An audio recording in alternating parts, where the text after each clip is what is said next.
Hello student, आज આપણે ધોરણ 12 કેમેસ્ટ્રીમાં ચેપ્ટર નંબર 10 ની શરૂઆત કરીશું। ચેપ્ટર નંબર 10 જેનું નામ છે હેલો આલ્કેન અને હેલો એરીન સંયોજનો। આ જોવા જઈએ તો આ ચેપ્ટર અને આના સિવાયના બાકીના બીજા 3 ચેપ્ટર એટલે કે ચેપ્ટર નંબર 11, ચેપ્ટર નંબર 12 અને ચેપ્ટર નંબર 13 એ ચારે ચાર ચેપ્ટર જે છે એ ઓર્ગેનિક કેમેસ્ટ્રીના ભાગ છે। ઓર્ગેનિક કેમેસ્ટ્રીના પહેલા બે ચેપ્ટર જેમાં તમે કહી શકો છો કે બેઝિક ઓર્ગેનિક કેમેસ્ટ્રી હતું, આલ્કેન અને આલ્કાઇન વિશે ભણવાની જે વાત હતી એ તમે ધોરણ 11 માં ભણી ગયા। અહીંયા આપણે જે ચાર ચેપ્ટર ભણીશું એ આના પછીના સ્ટેપ્સ છે, એટલે કે મીન્સ જે ધોરણ 11 માં ભણ્યા છો એના પછી તમે આનાથી આગળની ડિટેલ ભણી રહ્યા છો। અહીંયા જે વાત કરીએ હેલો આલ્કેન સંયોજનો છે એ હેલો આલ્કેન અથવા તો હેલો એરીન, એનામાં જે શબ્દ હેલો જે છે એ જોવા જઈએ તો એ હેલોજન સમૂહ ઉપરથી આવેલો છે। હેલોજન સમૂહ કોને કહેવાય છે? સમૂહ નંબર 17 ને, જે આપણે આવર્ત કોષ્ટકમાં જાણીએ છીએ। એની અંદર રહેલા તત્વની જો વાત કરીએ તો ફ્લોરિન, ક્લોરિન, બ્રોમિન, આયોડિન। એસ્ટેટિન જે છે રેડિયો સક્રિય તત્વ છે એટલે એના સંયોજનો મળવા થોડાક મુશ્કેલ છે, જ્યારે અહીંયા તમને આ જે ચાર જે છે મુખ્ય હેલોજન તત્વો છે એના દ્વારા બનાવેલા સંયોજનોનો અભ્યાસ આપણે આ ચેપ્ટરમાં ડિટેલમાં કરીશું। હવે આપણને થાય કે આપણે આ વસ્તુ કેમ ભણી રહ્યા છીએ, તો હેલોજન જે છે એ હેલોજન યુક્ત સંયોજનો જે છે એ ઘણી બધી જગ્યાએ ઉપયોગી છે। જેમ કે સૌથી મેન ઉપયોગ જે કહેવા જઈએ તો જમીનમાં રહેલા જે બેક્ટેરિયા છે એ બેક્ટેરિયા જે સૂક્ષ્મજીવો છે એ સૂક્ષ્મજીવો દ્વારા જમીનનું નુકસાન થતું હોય, એનામાં એનું ખંડન થતું હોય તો એને નિવારવા માટે પણ હેલોજન યુક્ત સંયોજનો વપરાયા। એ સિવાય દવાઓ તરીકે પણ હેલોજન યુક્ત સંયોજનો વપરાય છે। જેમ કે નામ લઈએ તો જમીનના સૂક્ષ્મજીવો દ્વારા બનતી ક્લોરીન યુક્ત પ્રતિજીવી છે। પ્રતિજીવી જે છે એ પ્રતિજીવીનું નામ તમને અહીં આપી દીધું છે।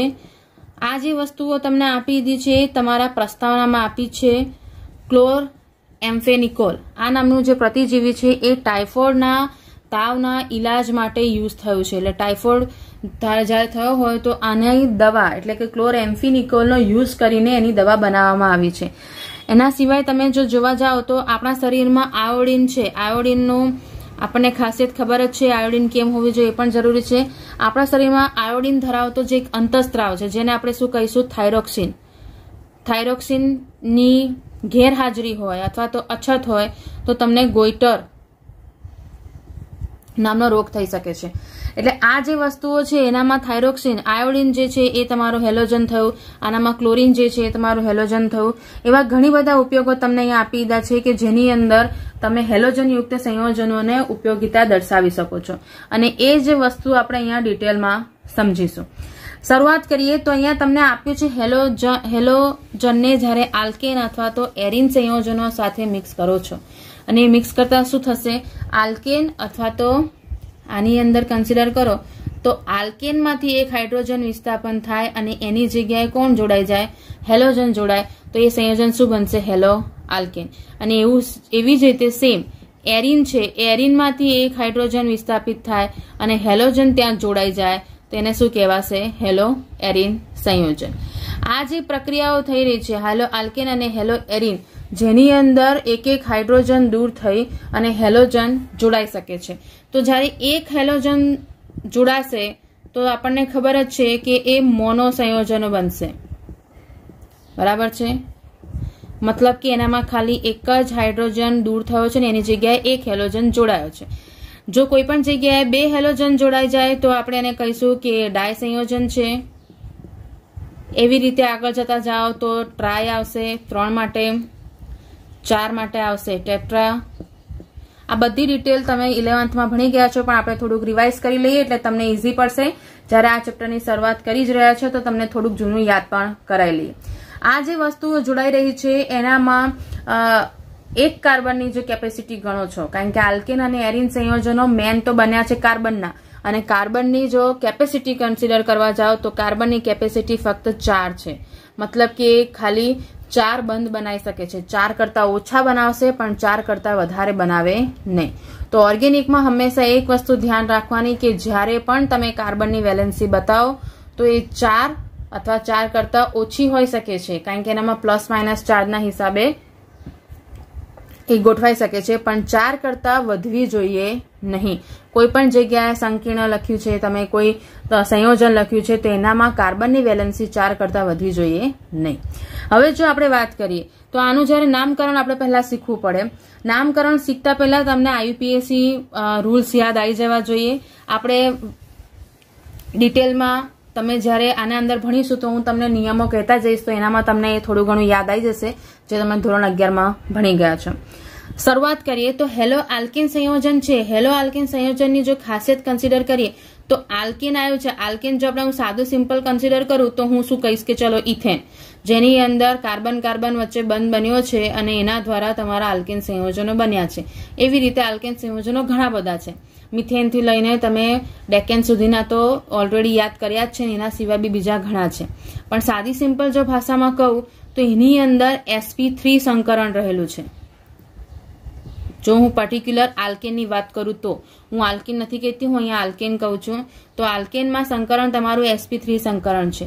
આની અંદર જ્યારે કોઈ એક હાઇડ્રોજન દૂર થયો હોય અને એની જગ્યાએ હેલોજન જોડાય તો પણ એ હેલોજન જે કાર્બન સાથે જોડાયો છે એ કાર્બનની પણ જે સંકરણ છે એ કયું થશે sp3.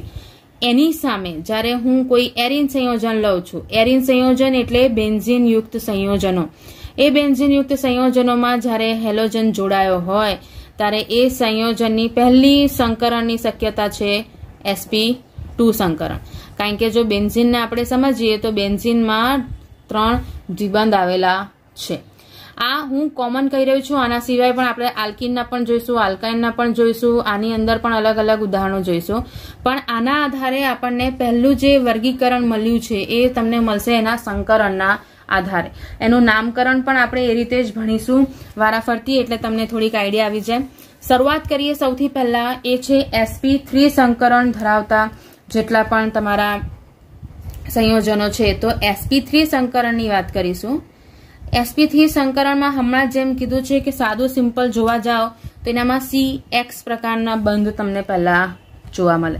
CX પ્રકારના બંધ ધરાવતા હોય તમારે, એટલે કાર્બન ને હાઇડ્રોજન કેવી રીતે કઈ પરિસ્થિતિમાં જોડાયા છે એના આધારે જો તમે એનું વર્ગીકરણ લો તો સાદું સિમ્પલ સૌથી પહેલા તો 1 ડિગ્રી, 2 ડિગ્રી, 3 ડિગ્રી આવી રીતના હેલાઇડ તમને મળી જાય. હવે એ કેવી રીતે ડિસાઇડ કરીએ તો આપણે એના ઉદાહરણ જોઈ લઈએ.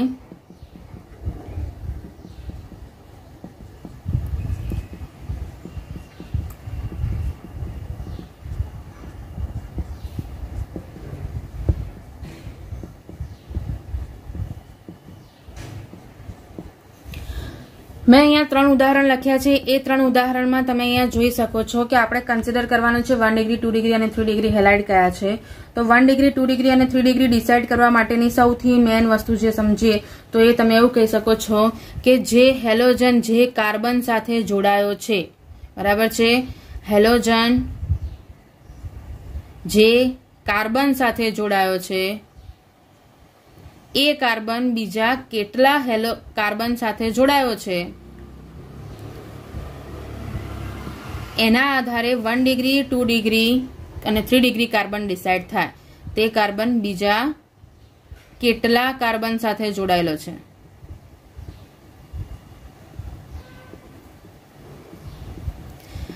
આ મેઇન નિયમ છે, બરાબર છે.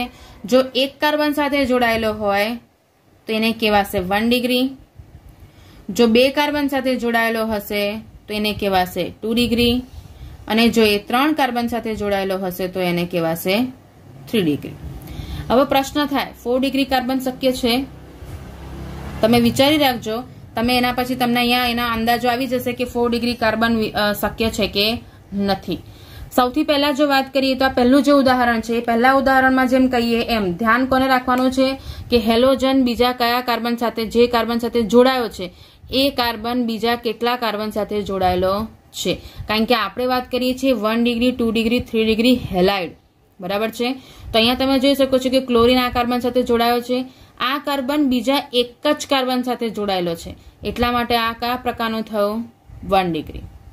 એવી જ રીતે અહીંયા જો કન્સિડર કરો છો કે આ ક્લોરીન છે જે કાર્બન સાથે જોડાયો છે એ કાર્બન બીજા 2 કાર્બન સાથે જોડાયો છે અને એટલા માટે એને શું કહેવાશે? 2 ડિગ્રી.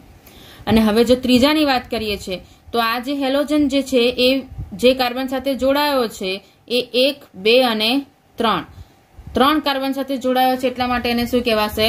3 ડિગ્રી. હવે તમે જો વિચારી લીધું હોય કે 4 ડિગ્રી હેલાઇડ શક્ય છે કે નથી, તો તમને એનો આન્સર શું મળશે? ના. કારણ કે અહીંયા તમે જોઈ શકો છો કે હેલોજન જે કાર્બન સાથે જોડાયો છે એની ઓલરેડી 4ની વેલેન્સી કમ્પ્લીટ થઈ ગઈ છે, અને હમણાં જેમ કીધું કે 5મું વેલેન્સી શક્ય નથી. એટલે તમે આવી રીતનું સંયોજન બનાવશો કે હા અમે આવી રીતે એક જ કાર્બન ઉપર 3 CH3 જોઈન કરી દા, ચોથો બી જોઈન કરી દઈએ, તો એની સાથે જયારે હેલોજન જોઈન કરશો તો આ તો ફરીથી કયું આવી ગયું? જે હેલોજન જે કાર્બન સાથે જોડાયો છે એ કાર્બન બીજા એક જ કાર્બન સાથે જોડાયો છે, એટલે આનો આન્સર આવશે 1 ડિગ્રી. તમને એમ દેખતા એવું લાગે કે હા 4 ડિગ્રી કાર્બન છે, કાર્બન 4 ડિગ્રી છે, બરાબર છે, પણ હેલાઇડ જે છે એ 1 ડિગ્રી હેલાઇડ જ થશે. એનું કારણ તમારી પાસે છે કે અહીંયા જે હેલોજન જે કાર્બન સાથે જોડાયો છે એ કાર્બન ફક્ત એક જ કાર્બન સાથે જોડાયેલો છે. પછી એ વાળો કાર્બન બાકી ભલે જેટલા સાથે જોડાય છે, પણ અહીંયા તો આપણે શરત છે કે જે કાર્બન સાથે હેલોજન જોડાયો છે એ જ કાર્બન બીજા કેટલા કાર્બન સાથે જોડાય એના આધારે હેલાઇડ મળે. બાકી 1 ડિગ્રી, 2 ડિગ્રી, 3 ડિગ્રી કાર્બન જ્યારે કન્સિડર કરો છો ત્યારે તમને 4 ડિગ્રી કાર્બન શક્ય છે, પણ હેલાઇડ 4 ડિગ્રી શક્ય નથી. આમ આ તમારું જે સૌથી પહેલું કન્સિડર કરો છો તો sp3 સંકરણમાં જ્યારે કાર્બન અને હેલોજનના તમે બંધના આધારે એના વર્ગીકરણની વાત કરી છે, એના નામકરણની શરૂઆત કરીએ છીએ, તો તમને સૌથી પહેલું જે વર્ગીકરણ મળ્યું છે, અથવા તો તમે એમ કહી શકો છો કે સાદું સિમ્પલ સંયોજનોની માહિતી જે મળી છે એ 1 ડિગ્રી, 2 ડિગ્રી અને 3 ડિગ્રીની મળી છે. ધ્યાન રાખવાનું છે, તમને કોઈ પણ ઉદાહરણ આપી શકે છે, એ ઉદાહરણની અંદર તમારે ધ્યાન કરવાનું છે કે એ કેટલા ડિગ્રી હેલાઇડ છે. જેમ કે હું તમને એકાદ ઉદાહરણ આપી દઉં, તમે એને સ્વપ્રયત્ન ટ્રાય કરી જોજો તો તમને આઈડિયા આવી જશે કે એનામાં એ 1 ડિગ્રી છે, 2 ડિગ્રી છે કે 3 ડિગ્રી છે, તો એના આધારે તમારે એને કન્સિડર કરવાનું. આ કહી શકો છો કે આ હોમવર્ક છે, તમે ઘરે એને ટ્રાય કરવાનું. તમારે મને એવું કહેવાનું છે કે આ કયા પ્રકારનો હેલાઇડ છે, 1 ડિગ્રી, 2 ડિગ્રી, 3 ડિગ્રી કે 4 ડિગ્રી. બરાબર છે?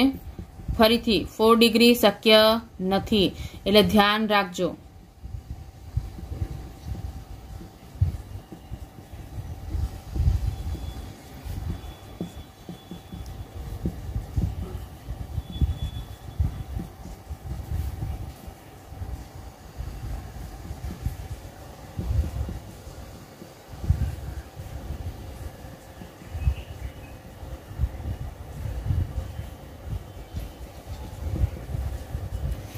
આ ત્રીજા વાળામાં તમારે દરેક કાર્બન ઉપર લખવાનું, દરેક બીઆર ઉપર લખવાનું છે કે 1 ડિગ્રી છે, 2 ડિગ્રી છે કે 3 ડિગ્રી છે. એવી રીતે અહીંયા ક્લોરીન અને ક્લોરીન માટે પણ લખવાનું છે કે 1 ડિગ્રી છે, 2 ડિગ્રી છે કે 3 ડિગ્રી છે. આમ તમારે આ 3 ઉદાહરણ તમે ટ્રાય કરી જોજો તો તમને આઈડિયા આવી જશે કે 1 ડિગ્રી, 2 ડિગ્રી અને 3 ડિગ્રી હેલાઇડ કેવી રીતે કન્સિડર કરવાના છે. હવે આપણે જો આગળ વાત કરી લઈએ, આના નામકરણ આપણે આના પછી થોડીક વાર એને શીખીએ છીએ. આમાં હમણાં આપણે જે છે પર્ટિક્યુલર sp3 સંકરણ ધરાવતા સંયોજનોના મેન પહેલા પાર્ટ દેખી લઈએ. આ હતું એ આલ્કાઇલ હેલાઇડ અને સાદું આરએક સંયોજનોની વાત હતી. હવે જો આપણે વાત કરીશું સેકન્ડ જે આવશે આની જ અંદરનો પહેલા પાર્ટ, એ આપણે ભણીએ છીએ, એ છે એલાઇલિક સંયોજન.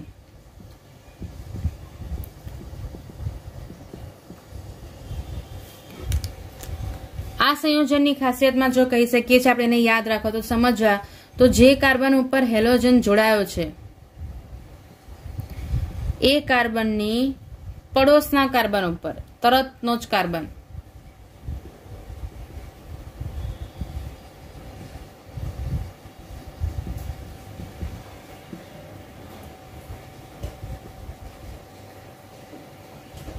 દ્વિબંધ હોય.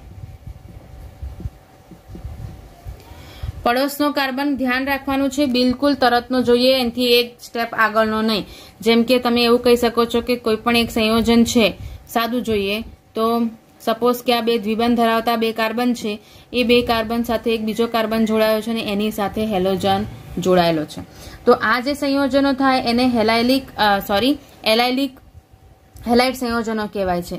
આને જો મારે એરિન સંયોજન માટે લખવું હોય તો એરિન સંયોજનોમાં પણ દ્વિબંધ ધરાવતા કાર્બનની પડોશના કાર્બન સાથે હેલોજન જોડાયેલો હોય. દ્વિબંધ ધરાવતો કાર્બન આ છે, એનો પડોશનો કાર્બન CH2 કહેવાય ને એના ઉપર હેલોજન છે. મેં અહીંયા રિવર્સ લખ્યું છે, હેલોજન જે કાર્બન સાથે જોડાયો છે એના પડોશના કાર્બન પર દ્વિબંધ હોય. અહીંયા પણ તમે દેખો હેલોજન જોડાયેલો કાર્બન એના પડોશના કાર્બન ઉપર શું છે, દ્વિબંધ છે, તો એને એલાઇલિક હેલાઇડ કહેવાય. આની અંદર જે કાર્બન છે જે દ્વિબંધ ધરાવતા કાર્બન સાથે જોડાયેલો છે એને શું કહેવાશે, એલાઇલિક કાર્બન. બરાબર છે. ઉદાહરણમાં જોઈએ તો તમને ઉદાહરણ આપણે બીજા હજુ એક ભણીને પછી એની સાથે કન્સિડર કરીએ. એવી રીતે જ્યારે આની પર્ટિક્યુલર જ્યારે વાત કરીએ છીએ દ્વિબંધની સાપેક્ષમાં વાત આવી ગયા, પણ અહીંયા સમજજો કે અહીંયા હજુ પણ આપણે sp3 સંકરણ સમજીએ છીએ. sp3 સંકરણ એટલે શું થઈ ગયું કે હેલોજન જે કાર્બન સાથે જોડાયો છે એનું સંકરણ sp3 છે, ધ્યાન રાખજો. પછી એવું ના કહેતા કે અહીંયા બેન્ઝીન છે તો એ બેન્ઝીન sp2 સંકરણ ધરાવે. બેન્ઝીન sp2 જ સંકરણ ધરાવે છે પણ બેન્ઝીન સાથે હેલોજન જોડાયેલો નથી. હેલોજન ક્યાં જોડાયો છે, એવા કાર્બન સાથે જોડાયો છે જેનું સંકરણ શું હશે, sp3. એટલે એના હિસાબે તમારે એનામાં જોવાનું છે. આ ઉપરાંત જો જોવા જઈએ છે તો જે આ એલાઇલિક સંયોજન થયું કારણ કે આલ્કેન છે, એવી જ રીતે આ જે છે એનામાં એલાઇલિક કાર્બન મળે છે પણ એનું નામ જે આપી દીધું એ તમારું શું થઈ જશે, બેન્ઝાઇલિક સંયોજન. આ સાદા આલ્કેન માટે છે, આ બેન્ઝીન એટલે કે એરિન સંયોજન માટે છે એટલે આપણે એને કહીશું બેન્ઝાઇલિક સંયોજન, આને કહીશું એલાઇલિક સંયોજન. બંનેનો રૂલ તો સેમ જ છે કે દ્વિબંધ ધરાવતા કાર્બનની બાજુના કાર્બન ઉપર હેલોજન જોડાયો હોય. તમે એવું પણ આને સાદી ભાષામાં એવું પણ લખી શકો છો કે દ્વિબંધ ધરાવતા કાર્બનની બાજુના કાર્બન ઉપર હેલોજન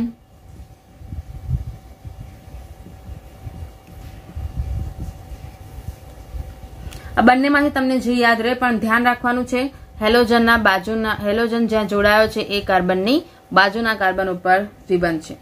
આના કરતા થોડુંક અલગ આવ્યું અથવા તો તમે કહી શકો છો કે એના કરતા સંપૂર્ણ રીતે અલગ છે.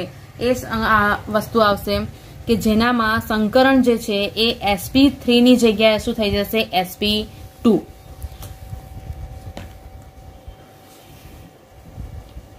sp2 સંકરણ ધરાવતા સંયોજનની જો વાત કરીએ છીએ તો એની અંદર sp2 ના હિસાબે જ ખબર પડી જાય કે એમાં દ્વિબંધ તો છે જ અને એના જ આધારે એલાઇલિક છે એનું જ વિરોધી એ આવ્યું વિનાઇલિક સંયોજન.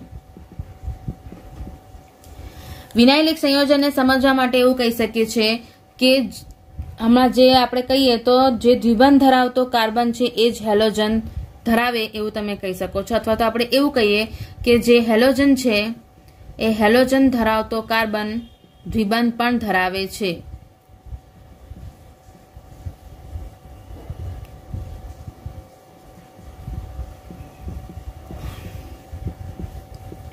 બીજા શબ્દોમાં એવું કહી શકીશું કે દ્વિબંધ ધરાવતો કાર્બન હેલોજન ધરાવે એને શું કહેવાય, વિનાઇલિક સંયોજન. અને એ વિનાઇલિક સંયોજનને તો તમારે રિપ્રેઝન્ટ કરવું હોય તો આપણે કઈ રીતે કરી શકીએ છીએ કે દ્વિબંધ ઇન્ટુ એક્સ. બરાબર.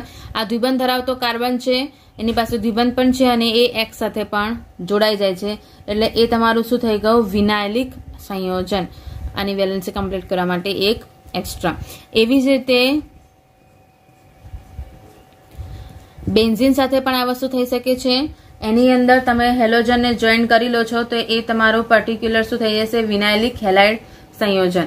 આ જે છે વિનાઇલિક હેલાઇડ સંયોજનોની અંદર પર્ટિક્યુલર આ રીતના સંયોજન જે બેન્ઝીન સાથે હેલોજન ધરાવે છે એને એરાઇલ હેલાઇડ કહેવાશે. એરાઇલ હેલાઇડ સંયોજન. જ્યારે આની જ અંદર સાયક્લો સ્ટ્રક્ચર્સ બે આવે છે એ સાયક્લો સ્ટ્રક્ચરમાં પણ તમારે ઉદાહરણ તો અથવા તેનું સ્વરૂપ તો તમે વિનાઇલિક કહી શકો છો કારણ કે દ્વિબંધ ધરાવતા કાર્બન પર જ હેલોજન જોડાયેલો છે. અહીંયા દ્વિબંધ છે અને એ દ્વિબંધ ધરાવતો કાર્બન છે કાર્બન સાથે હેલોજન જોડાયો છે એટલે એને વિનાઇલિક સંયોજન કહેવાય. જ્યારે બેન્ઝીનયુક્ત સંયોજનની વાત કરો છો તો એ પર્ટિક્યુલર અલગ થોડા થઈ ગયા. જેમ કે વિનાઇલિકનો ઓપોઝિટ શું હતો? તો એ કહી શકો છો એલાઇલિક. કારણ કે એના કોન્સેપ્ટમાં આપણે શું કીધું હતું કે દ્વિબંધ ધરાવતા કાર્બનની બાજુના કાર્બન ઉપર હેલોજન જોડાયેલો છે. એવી રીતે એરાઇલ હેલાઇડ જે છે એ એરાઇલ હેલાઇડનો વિરોધી જો કન્સિડર કરો છો તો એ તમારો શું થઈ ગયો? Benzylic halide. બરાબર છે. આ બંને એકબીજાના વિરોધી છે. આ વિરોધી છે એટલે અહીં વિનાઇલિક જે છે એના કરતા આની અંદર બે વસ્તુ બદલાઈ ગઈ. એક તો સ્થાન અને બીજું આવી ગયું એ છે સંકરણ. sp3 સંકરણ, અહીંયા આવી જશે sp2, અહીંયા આવી જશે sp2 અને આ આવી જશે sp3. એટલે હેલોજન જે કાર્બન સાથે જોડાયા છે એના સંકરણ તમારે ખાસ ધ્યાન રાખવાના છે અને એના આધારે તમે આ જે 4 તત્વો છે એનું વર્ગીકરણ કરી શકો છો. વિનાઇલિક, એલાઇલિક સાદા આલ્કેન માટે અને એરાઇલ અને બેન્ઝાઇલિક બેન્ઝીનયુક્ત સંયોજનો માટે. આ જે પદ્ધતિ છે એની અંદર આ વર્ગીકરણમાં આપણે મોનો, ડાય, ટેટ્રા, એના સિવાય જે સાદો ઓર્ગેનિક સંયોજનો હતા એ બધાની વાત આપણે હવે કરી દીધી. હવે એના નામકરણ ઉપર જઈશું. આ ઉપરાંત બીજા એક સંયોજનની વાત કરીએ કે બીજે એક આપણે ઉદાહરણ લઈએ. સપોઝ કે જેમાં મેં કીધું એમ કે સાદો જે આલ્કેન હોય એ સાદા આલ્કેન ઉપર એક જ કાર્બન ઉપર 2 હેલોજન જોડાયા હોય. બરાબર છે. જેમ કે આપણે એવું કહી શકીએ છીએ કે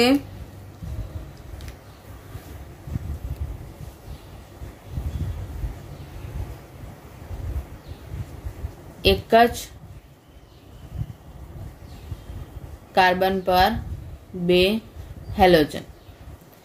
આવી પરિસ્થિતિ હોય જ્યારે એક જ કાર્બન ઉપર 2 હેલોજન હોય તો એવા જે સંયોજનો છે એને શું કહેવાશે? Geminal halide. શબ્દ ધ્યાન રાખજો, જેમિનલ હેલાઇડ છે.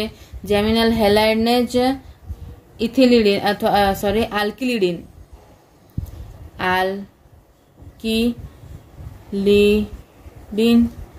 હેલાઇડ પણ કહેવાય છે. જેમિનલ હેલાઇડ અથવા તો આલ્કિલિડિન હેલાઇડ, જેની અંદર સરસ શું કીધું કે એક જ કાર્બન ઉપર હેલોજન જોડાયેલા હોય.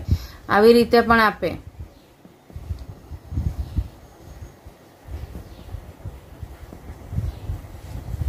બરાબર. તો એને પણ શું કહેવાશે? આ જે કાર્બન છે એને તમે જેમિનલ કાર્બન કહી શકો છો કે જેનામાં એક જ કાર્બન ઉપર 2 હેલોજન સંયોજનો આવેલા છે.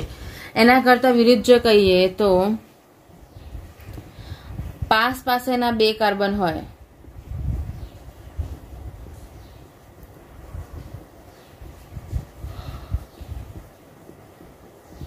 બે હેલોજન આવેલા હોય એને શું કહેવાશે? Vicinal halide. વિસિનલ જે છે એને શું કહેવાશે? આલ્કલીન.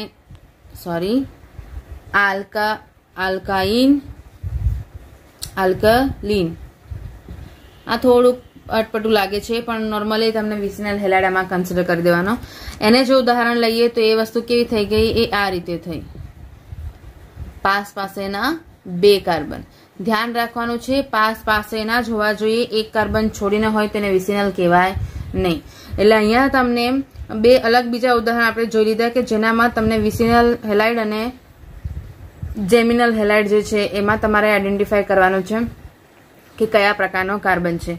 આની અંદર તમને ઉદાહરણો જે કન્સિડર કરીએ તો ઉદાહરણોમાં તમે પ્રેક્ટિસ જો તમારે કરવી હોય કે તમારે આઈડિયા લગાવવી હોય કે કયો આલ્કેન જે છે એ અથવા તો એરિન સંયોજન છે, આલ્કલાઇલ છે, વિનાઇલિક છે, એલાઇલિક છે, વિનાઇલિક છે, જેમિનલ છે કે વિસિનલ છે કે 1 ડિગ્રી છે કે 2 ડિગ્રી છે કે 3 ડિગ્રી છે, તમે કોઈ પણ ઉદાહરણ લઈ શકો છો અને એનામાં એ કરી શકો છો. જેમ કે હું તમને એમ કહું કે તમારી પાસે કોયડા નંબર 10.1 માં 10.1 અને 10.2 આપ્યું છે. 10.3 લખાણ સંબંધિત છે એ લખાણ સંબંધિત સવાલ આપી દીધા છે 10.1. એની અંદર આપેલા જે બંધારણીય નામ છે જ્યારે તમે બનાવી દો અને એની અંદર તમારે ભાગ પાડી દેવાના કે 1 ડિગ્રી છે, 2 ડિગ્રી છે, 3 ડિગ્રી છે, જેમિનલ છે કે વિસિનલ છે કે વિનાઇલિક છે કે એલાઇલિક છે, તો તમે એને આઈડેન્ટિફાય કરી શકો છો અને તમારી પ્રેક્ટિસ પણ થઈ જશે.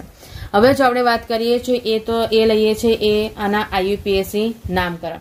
તો એના માટે સૌથી પહેલા આપણે IUPAC નામકરણના રૂલ્સ ખબર હોવા જરૂરી છે. યાદ કરવા માટે આપણે એને ફરીથી એકવાર યાદ કરી લઈશું. IUPAC નામકરણ જ્યારે કરવાના હોય જે હેલોજન યુક્ત સંયોજનો છે એના, તો એની અંદર સૌથી પહેલો રૂલ જે છે એ છે લાંબી શૃંખલા નક્કી કરવી.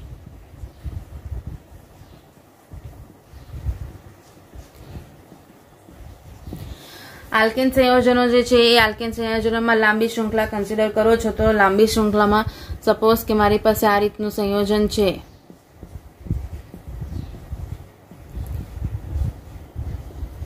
આ સંયોજનમાં તમે ટોટલ કાર્બનની સંખ્યા ગણવી પડે તો ટોટલ કાર્બનની સંખ્યા અહીંયા કેટલી થઈ જશે? આ કેટલા છે? 4 છે અને આ 1 છે એટલે 1 4 અને આ 1 એટલે ટોટલ કેટલા થઈ ગયા? 6. તો આપણે કાઉન્ટ કરી શકીએ છીએ. કાઉન્ટ ક્યાંથી કરવાના? સૌથી આનો જે છે તમે લાંબી શૃંખલા નક્કી તો કરી દીધી, એનો જ જે સબ રૂલ છે એવું કહી શકો છો. તો એનામાં તમે કહી શકો છો કે જે બાજુથી ક્રિયાશીલ સમૂહ વહેલો મળે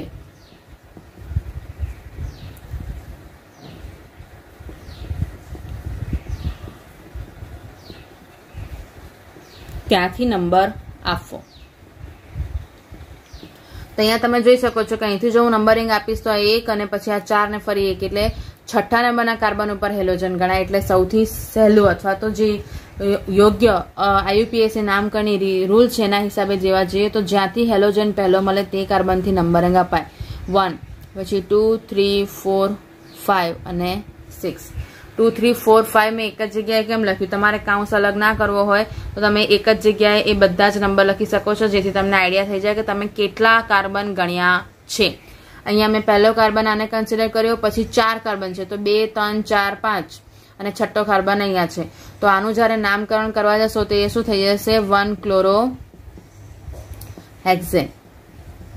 હવે હેક્ઝેન શું છે, ક્લોરો કેમ લખાય છે, એ બધા ડિટેલ તમે ઓલરેડી પહેલા ભણ્યા છો. જે પણ હેલોજન સંયોજનો છે એને આપણે પૂર્વક શું લગાડીએ છીએ? હેલો. અને પાછળ શું લખાશે? સૌથી પાછળ તમારો છેલ્લે જે પણ આલ્કેન છે એનું નામ લખાય. જેટલા કાર્બનનો આલ્કેન છે એનું નામ આવે. 6 કાર્બનનો આલ્કેન છે એટલે આપણે હેક્ઝેન લખીશું, 5 કાર્બન હોય તો પેન્ટેન લખાય. આ જે વસ્તુ છે એ તમે કહી શકો છો કે ઓરિજિનલ નામ છે એના IUPAC નામ. લાંબી શૃંખલામાં બીજી રીતે પણ કન્સિડર કરી શકાય છે, જે તમે ભણી ગયા છો કે હાફ શૃંખલા હોય, જેમ કે સપોઝ આવી રીતે છે.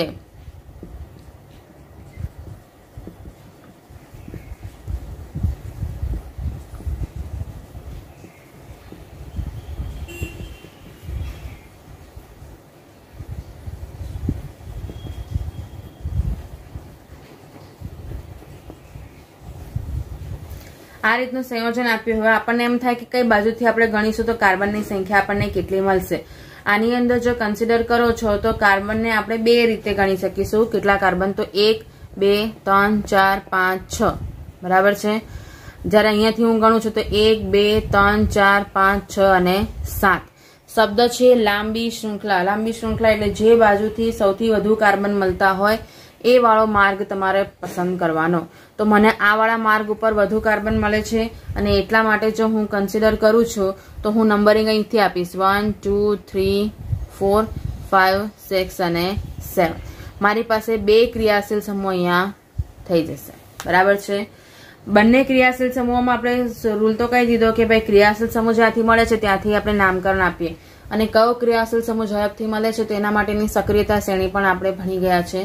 તો એ સક્રિયતા શ્રેણી તમે યાદ કરી શકો છો. હમણાં માટે જો યાદ કરીએ તો જ્યારે તમારી પાસે 2 ક્રિયાશીલ સમૂહ આવે તો એનામાં કહી શકે છે કે આલ્ફાબેટિકલી, બરાબર છે, જેને શું કહી શકશું? અંગ્રેજી મૂળાક્ષર પ્રમાણે નામ લખાય. બરાબર છે. ABCD પ્રમાણે જે ક્રિયાશીલ સમૂહનું નામ આવતું હોય એનું નામ તમારે પહેલા લખવાનું. સક્રિયતા શ્રેણીનો ક્રમ જે છે એ નંબર આપવા માટે કન્સિડર થાય.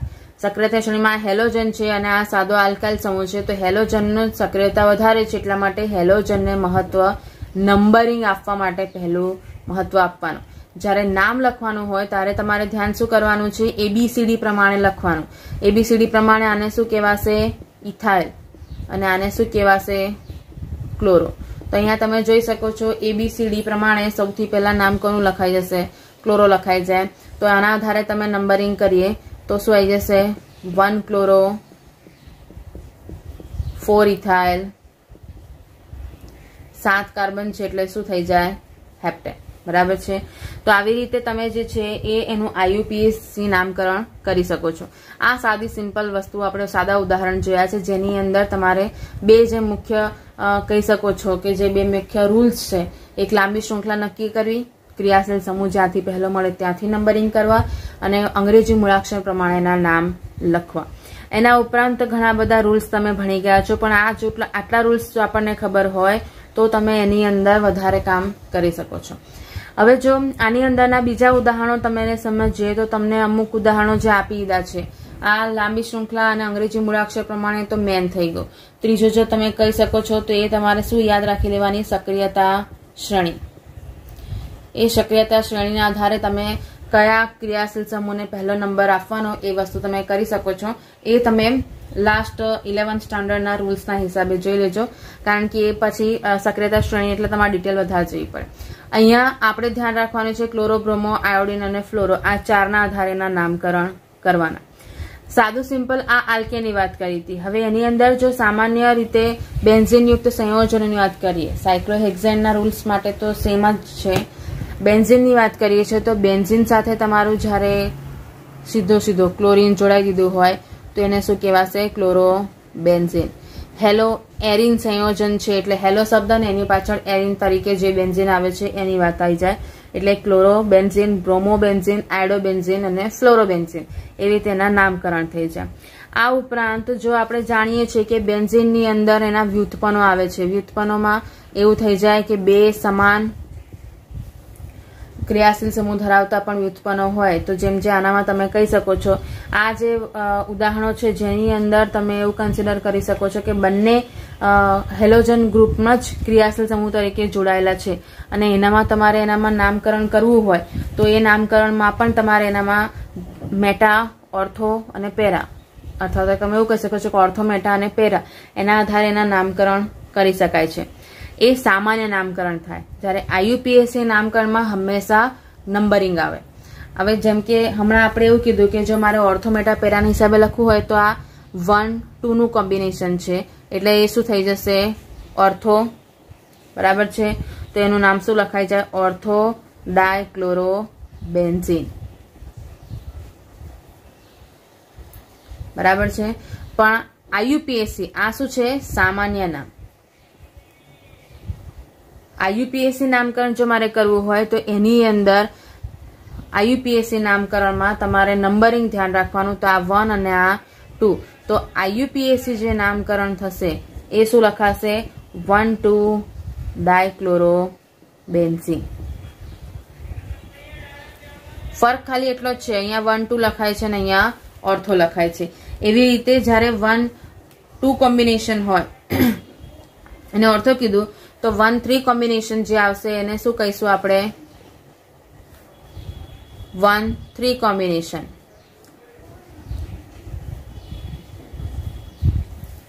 એને શું કહેવાય, મેટા ડાયક્લોરો બેન્ઝીન। આ ફરીથી યાદ કરીએ, આ સામાન્ય નામ છે। IUPAC નામકરણ ફરીથી આ થશે 1, 3 ડાયબ્રોમો ડાયક્લોરો બેન્ઝીન। અને ત્રીજું તમારી પાસે જે આવી જશે એ છે 1, 4 કોમ્બિનેશન। 1, 4 કોમ્બિનેશન એટલે બિલકુલ એકબીજાથી અપોઝિટ, સામસામેના એના આધારે એ જે આવશે એને શું કહેવાશે, પેરા ડાયક્લોરો બેન્ઝીન। આ પણ એનો સામાન્ય નામ છે।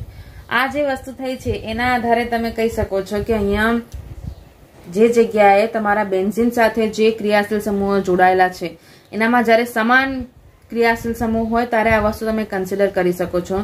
એકબીજાની સાપેક્ષમાં જે એમના કોમ્બિનેશન્સ છે, 1, 2 છે, 1, 3 છે કે 1, 4 છે, એના આધારે ઓર્થો, મેટા અને પેરાના સંદર્ભમાં તમે એનું નામકરણ કરી શકો છો એઝ અ સામાન્ય નામકરણ। તો એ વસ્તુ આપણને આઈડિયા હોવી જોઈએ। આ ઉપરાંત તમે બીજા ઘણા બધા નામકરણ છે જે તમે કરી શકો છો, તમને એના ઉદાહરણ પણ આપી દીધા છે। તમને ચોપડીમાં એનો એક કોઠો પણ આપી દીધો છે જેની અંદર તમને એના સામાન્ય નામ અને IUPAC નામકરણ આપ્યા છે। એમાં ઘણા પ્રચલિત નામો છે, ઘણા પ્રચલિત નામો એટલે એના સામાન્ય નામ વધારે પ્રચલિત છે જેના આધારે એના IUPAC નામકરણ કરતા એના પ્રચલિત નામ અથવા તો સામાન્ય નામ વધારે જાણીતા છે. જેમ કે હમણાં જો એમ કહીએ છીએ, સૌથી પહેલી જો વાત કરીએ CH2Cl, જેનું સામાન્ય નામ છે બેન્ઝાઇલ ક્લોરાઇડ. અને આના જ આધારે તમારી ઘણી બધી પ્રક્રિયાઓ થાય છે. આને જ્યારે તમે એવું કન્સિડર કરશો એનું IUPAC નામ, તો IUPAC નામ જે છે એ એટલું ઇઝી એટલે કે મીન્સ એવું સારું નહીં લાગે કે જેથી આપણે એને યાદ રાખી શકીએ. ક્લોરોફિનાઇલ મિથેન. અહીંયા ફિનાઇલ જે છે એઝ અ ક્રિયાશીલ સમૂહ તરીકે કન્સિડર થઈ ગયો, એટલા માટે એને ક્લોરોફિનાઇલ મિથેન કીધું છે. અને મિથેન જે છે એઝ અ કાર્બન કન્ટેન એટલે કે એક આલ્કેન તરીકે લેવાયો છે, એટલા માટે આ નામ થઈ ગયું. પણ એનું જે ફેમસ નામ છે એ આપણે રેગ્યુલર ઉદાહરણો, રેગ્યુલર રાસાયણિક પ્રક્રિયાઓ બધામાં બેન્ઝાઇલ ક્લોરાઇડ યુઝ કરીશું. એના સિવાય જો વાત કરીએ જેમ કે CH2Cl, એનું પ્રસિદ્ધ જે નામ છે એ છે મિથિલિન ક્લોરાઇડ. આ તમે પ્રચલિત નામ કહી શકો છો અથવા તો સામાન્ય નામ કહી શકો છો. એની સામે એનું IUPAC નામ જે છે એ છે ડાયક્લોરોમિથેન. હવે અહીંયા આ બંને યુઝ થાય છે. એવી જ રીતે જ્યારે ત્રીજું લઈએ તો એ તમારું આવી જશે ક્લોરોફોર્મ. તો હવે ક્લોરોફોર્મનું નામ તો તમને જાણ્યું જ હશે કે એ સૌથી વધારે ફેમસ છે. એનું જે IUPAC નામ કરીશું તો એ શું થઈ જશે? ટ્રાયક્લોરોમિથેન. આ હું તમને એવા નામ ઉદાહરણ આપી રહ્યો છું કે જે એમના સામાન્ય નામથી વધુ પ્રચલિત છે. એના સિવાય જો વાત કરીએ તો CCl4, જેમાં તમે એને સામાન્ય નામ કન્સિડર કરશો તો એ શું થઈ જશે? Carbon tetra chloride.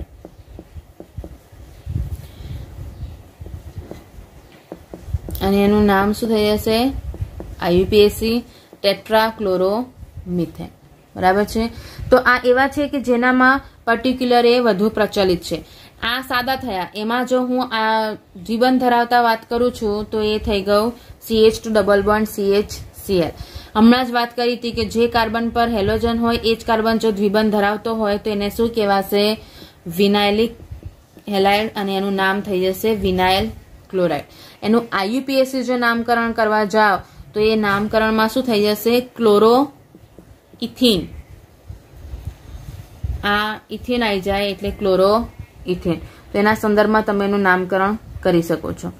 આ જે આખી તમારી પ્રોસેસ આવી ગઈ, એનામાં જો વિનાઇલ લીધું છે તો આપણે એલાઇલિકનું પણ એક ઉદાહરણ જોઈ લઈએ. દ્વિબંધ ધરાવતા કાર્બનની બાજુના કાર્બન સાથે હેલોજન જોડાયેલો હોય તો તમારું શું કહેવાશે? Allylic halide. એને આપણે શું કહીશું? એલાઇલ. અહીંયા હેલાઇડ તરીકે કોણ છે? ક્લોરીન છે, એટલે આપણે લખીશું એલાઇલ ક્લોરાઇડ. અને એનું નામકરણ જો લેવા થઈ જાવ તો એ તમારું શું થઈ જશે? પર્ટિક્યુલર. હવે દ્વિબંધ અને હેલોજનની શક્યતા શ્રેણી દેખશો તો દ્વિબંધ જે છે એ પહેલા આવી જાય અને પછી હેલોજન આવે તો નંબરિંગ અહીંથી થાય 1 2 3. તો શું નામ થઈ જશે? 3 ક્લોરો પ્રોપીન અથવા તો પ્રોપેન 1 ઇન. એવી રીતે એના નામકરણ થશે. આ અવલોકન જે કોષ્ટક તમને આપ્યું છે ચોપડીના, એના અમુક ઉદાહરણો આપણે જોઈ લીધા. આના ઉપરાંત તમે જોઈ શકો છો કે તમને કોયડો આપી દીધા છે. એ કોયડાની અંદર તમે એના નામકરણ સમજી શકો છો કે કેવી રીતે છે. તો કોયડા તમે સ્વપ્રયત્ન જોઈ શકો છો કે એની અંદર એ કેવી રીતે કરી શકાય. હવે આપણે જોઈ લઈએ એ છે લખાણ સંબંધિત સવાલો. લખાણ સંબંધિત સવાલમાં જે મેન વસ્તુ આપી દીધી છે એ છે તમારા બંધારણ તમારે જ લખવાના છે. તો તમે એવું કહી શકો છો કે બંધારણ દોરવાના છે. તો એ બંધારણ દોરવામાં કેવી રીતે આપણે દોરી શકાય છે એ વસ્તુ સમજી લઈએ. તો હું તમને 1-2 ઉદાહરણ કરાવી દઉં જે સવાલ તમને આપ્યા છે. સપોઝ કે આ છે 2 ક્લોરો 3 મિથાઇલ પેન્ટેન. તો જ્યારે તમારે બંધારણ દોરવાના હોય, બંધારણ લખવાના હોય તો સૌથી પહેલા વસ્તુ કન્સિડર કરવાની એ છે કયા પ્રકારનો આલ્કેન આપ્યો છે તે. પેન્ટેન આપ્યો છે મતલબ કેટલા કાર્બન થયા? 5 કાર્બન થયા. બરાબર. હંમેશા જ્યારે પણ નામકરણમાંથી તમારે બંધારણ બનાવવાનું હોય તો કાર્બનની સંખ્યા તમારે પહેલા લખી દેવાની. અને એ ક્યાંથી મળશે? જે આલ્કેન આપ્યું હોય, આલ્કિન છે એના નામ ઉપરથી. પેન્ટેન આપ્યું છે એટલે 5 કાર્બન થઈ ગયા. હવે તમે કોઈ પણ એક સાઈડથી નંબરિંગ આપ્યું તો જેવી તમારી ઈચ્છા હોય ત્યાંથી 1 2 3 4 અને 5. પહેલા ક્રિયાશીલ સમૂહ લખી કાઢવાના અને પછી હાઇડ્રોજનની સંખ્યા પૂરી કરવાની, કારણ કે આપણે જાણીએ છીએ કે કાર્બનની વેલેન્સી કેટલી છે 4. તો હમણાં જો મારી પાસે શું છે 2 ક્લોરો 3 મિથાઇલ, 2 ક્લોરો 3 મિથાઇલ. અને હવે તમે એની વેલેન્સી કમ્પ્લીટ કરવા માટે જેટલા હાઇડ્રોજનની જરૂર હોય એટલા હાઇડ્રોજન ત્યાં કમ્પ્લીટ કરો. તો મારી પાસે અહીંયા દેખો 1 અને 2, સોરી અહીંયા એક જ, એટલે આ એક 3 કાર્બન 3 હાઇડ્રોજન લખી દઈશ તો CH3 થઈ ગયું. અહીંયા 3 છે એટલા માટે એક જ હાઇડ્રોજન આવશે, અહીંયા પણ 3 છે એટલે એક જ હાઇડ્રોજન આવશે, અહીંયા 2 છે તો 2 હાઇડ્રોજન અને અહીંયા 1 છે એટલે 3 હાઇડ્રોજન. ઇન શોર્ટ કાર્બનની આસપાસ જેટલી લીટી બને છે એના આધારે હાઇડ્રોજનની સંખ્યા લખવાની. અહીંયા એક જ લીટી થતી હતી એટલે 3 હાઇડ્રોજન લખ્યા, અહીંયા 3 લીટી થતી હતી એટલે એક જ હાઇડ્રોજન લખ્યું, અહીંયા 3 હતું એટલે 1, અહીંયા 2 હતા એટલે 2 અને અહીંયા એક જ હતું એટલે 3. તો હવે આ તમારું સ્ટ્રક્ચર થઈ ગયું, એ છે 2 ક્લોરો 3 મિથાઇલ પેન્ટેન. એવું જ બીજું ઉદાહરણ જો સમજી લઈએ તો એનામાં તમે એવું લઈ શકો છો કે 1 ક્લોરો 4 ઇથાઇલ સાયક્લોહેક્ઝેન.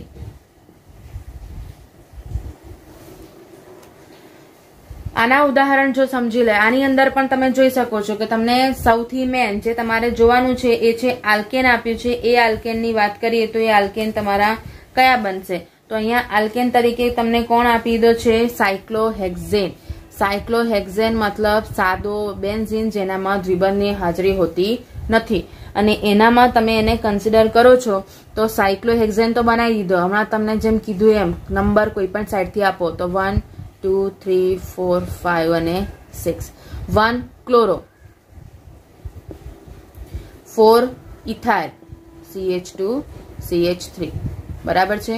તો આ તમારું થઈ ગયું 1 ક્લોરો 4 ઇથાઇલ સાયક્લોહેક્ઝેનનું સ્ટ્રક્ચર, જેનામાં સાયક્લોહેક્ઝેન પહેલા લખવાનું, પછી નંબરિંગ આપી દો અને પછી જે ક્રિયાશીલ સમૂહ જ્યાં મૂકવાના છે એ તમે લખી શકો છો. એવું એક ઉદાહરણ હજુ એક દેખી લઈએ તો જેથી તમને એની પ્રેક્ટિસ થઈ જાય. ત્રીજું જે તમને આપી દીધું છે આ જ લખાણ સંબંધિતની અંદર, એ તમને આપ્યું છે 4 તૃતીયક બ્યુટાઇલ 3 આયોડો હેપ્ટેન.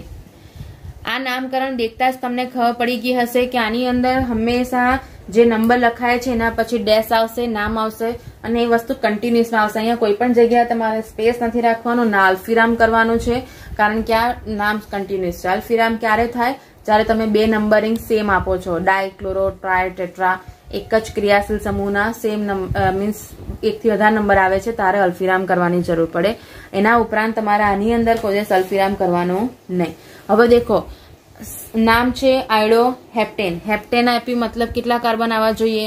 7. 1 2 3 4 5 6 અને 7. 7 કાર્બન બનાવી દીધા. નંબરિંગ આપણે આપી દઈએ 1 2 3 4 5 6 અને 7. ત્રીજા નંબરના કાર્બન ઉપર શું છે? આયોડિન. ચોથા નંબરના કાર્બન ઉપર શું છે? તૃતીયક બ્યુટાઇલ. તૃતીયક બ્યુટાઇલ એટલે દિમાગમાં વસ્તુ યાદ આવી જોઈએ કે તૃતીયક બ્યુટાઇલ એટલે એક કાર્બન ઉપર 3 CH3 લાગેલા છે, એને શું કહેવાશે? તૃતીયક બ્યુટાઇલ. આ જે ક્રિયાશીલ સમૂહ બન્યો છે એને આપણે કહીશું તૃતીયક બ્યુટાઇલ, અને એ તમારે અહીંયા જોઈન્ટ કરવાનો છે. તો એનું અલગ પેનથી દર્શાવી દઉં, CH3 CH3 CH3. કયા નંબરના કાર્બન પર લખવાનું હતું? ચોથા નંબરના કાર્બન ઉપર. એટલે તમારી પાસે સ્ટ્રક્ચર તૈયાર થઈ ગયું. હવે જેમ કીધું તું એમ હાઇડ્રોજનની સંખ્યા લખી કમ્પ્લીટ કરી દો.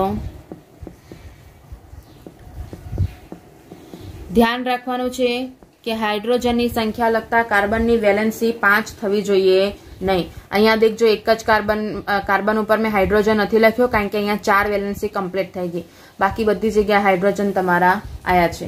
તો આ તમારા આવી રીતે લખાણ સંબંધિત સવાલો તમે કરી શકો છો. આના સિવાયના જે 2 છે એ પણ તમે સ્વયં પ્રયત્ન કરી શકો છો, અને આ ઉપરાંત સ્વાધ્યાયના સવાલ મળે છે બીજા કોઈ તમે ઉદાહરણો છે એ ઉદાહરણોના પણ આવી રીતે ટ્રાય કરી શકો છો. આમથી આગળ હવે નેક્સ્ટ જે થિયરીઓ છે નેક્સ્ટ લેક્ચરમાં ભણીશું.